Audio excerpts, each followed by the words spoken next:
ឥឡូវនេះក៏មកខាត់ពេលសូមជួយជាមួយនឹងកំពូលតារាជំរៀងដល់ល្បីយោធិរដ្ឋា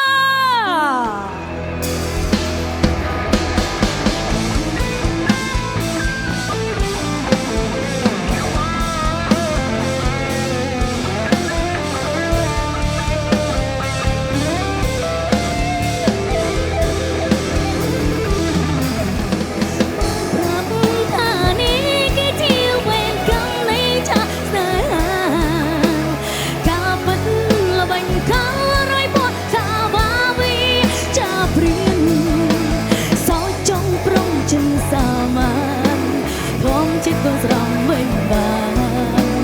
វិញកូនត្រជាក់គង់មានថ្ងៃមួយក៏ចាំទៅអត់គ្នាបើបងវ៉េមកស្នេហ៍បើមិនស្មោះយ៉ាងនេះ